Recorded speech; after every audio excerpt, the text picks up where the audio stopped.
நீங்க இந்த ஸ்டோரியை கேட்கறதுக்கு முன்னாடி ப்ளீஸ் ஒரு சில ஸ்டெப்ஸை ஃபாலோ பண்ணிக்கோங்க. டிஸ்டர்பன்ஸ் இல்லாம ஒரு சைலண்டான இடத்துல உட்காந்துக்கோங்க. ஆக்சுவலா அதுல வரக்கூடிய வீடியோல நாங்க பெருசா எதுவும் ஒர்க் பண்ணல, அது சம்பந்தம் இல்லாம தான் இருக்கும். அதனால முடிஞ்சா உங்க இயர்போன் உங்க போன் கூட கனெக்ட் பண்ணிக்கோங்க, இயர்போனை காதுல மாட்டிக்கோங்க.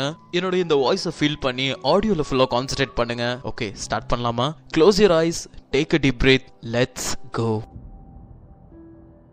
இது ஒரு 8 வயசான பெண்ணுடைய கதை. ஓ சாரி, 8 வயசுனா பெண் இல்லையா, 8 வயசான குழந்தையுடைய கதை. 8 வயதான சாய்பா, அம்மா அப்பா அப்புறம் சாய்பா. அந்த குட்டி குடும்பத்துல ஒரு குட்டியான அழகு தேவதையா சாய்பா இருந்தா. பேசிக்கா பொண்ணுங்கனாலே அப்பா செல்லமா தான் இருப்பாங்க இல்லையா? சாய்பாவும் அவங்க அப்பாக்கு செல்ல குட்டியா இருக்கா. அவங்க அப்பா அம்மாவுடைய முழுமையான காதல், அன்பு, அரவணைப்பு எல்லாமே முழுமையா கிடைக்குது சாய்பாக்கு.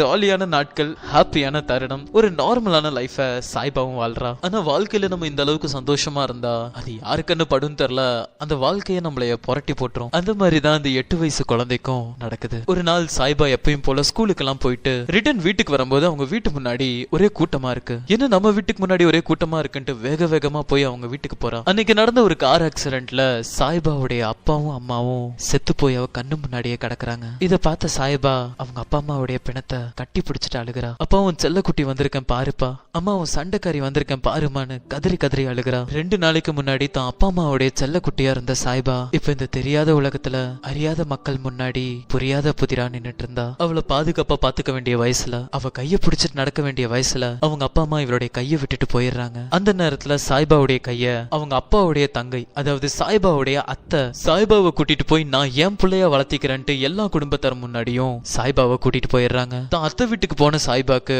முதல் 2 மாசம் அவளுக்கு அங்க நல்லா தான் போகுது. ஸ்கூல் ஃபீஸ் கட்ட முடியல, வீட்டு வேலை செய்யறதுக்கு ஆள் பத்தலன்ட்டு சாய்பாவை ஸ்கூலை விட்டு நிப்பாட்டி அவளுடைய அத்தை அவளை வீட்டு வேலைகளை செய்ய வைக்கிறாங்க. 8 வருஷத்துல தான் தாய் தந்தை கிட்ட ஒரு முறையும் அடி வாங்காத சாய்பா இப்ப சின்ன சின்ன காரணங்களுக்காக அவளுடைய அத்தை அவளை கை நீட்டி அடிக்க ஆரம்பிச்சிட்டாங்க. அடிக்கிறது மட்டும் இல்லாம பக்கத்து வீட்டுக்காரங்க முன்னாடியும் மற்ற குடும்பத்தார் முன்னாடியும் அவளை பயங்கரமா அவமானமும் படுத்த ஆரம்பிச்சிடுறாங்க. இதெல்லாம் பார்த்து அவங்க அப்பா அம்மாவை ரொம்ப மிஸ் பண்ணி அடிக்கடி அழுகிறா சாய்பா. சோ இங்க தெரிஞ்சுக்க வேண்டிய ஒரு விஷயம், யார் ஒருத்தரும் நம்மளை பெத்த தாய் தந்தை மாதிரி ஆயிர முடியாது. சோ இதே மாதிரி சாய்பாக்கு அவமானங்கள், அடிகள், வீட்டு வேலைகள்னு தான் வாழ்க்கையில நாட்களை கடந்து போறா. அவளுக்கு 11 வயசும் ஆகுது. 11 வயசுல அவ வயசுக்கும் வரா. இன்னைக்கு நம்மள பார்க்கவும் சொந்தக்காரங்க வருவாங்க, விதவிதமான சாப்பாடு சாப்பிடலாம், புது ட்ரெஸ் போடலாம், நமக்கும் சீரெல்லாம் பண்ணுவாங்கல்லன்னு அவ மனசுல அவளுக்கு ஒரு ஆசை வருது. அவ வயசுக்கு வந்தது தெரிஞ்சுக்கிட்ட அவங்க அத்தை கடுப்பாகி, ஏண்டி சனியனே எங்களுக்கு நீ செலவு வைக்கிறியான்னு அவளை பிடிச்ச 4 அடி அடிச்சு அவங்க வீட்டுக்கு வெளியே இருக்கிற ஒரு ரூம்ல கொண்டு போய் உட்கார வச்சிடறாங்க. அது மட்டும் இல்லாம 3 நாள் நீ இந்த ரூம்குள்ளதான் இருக்க.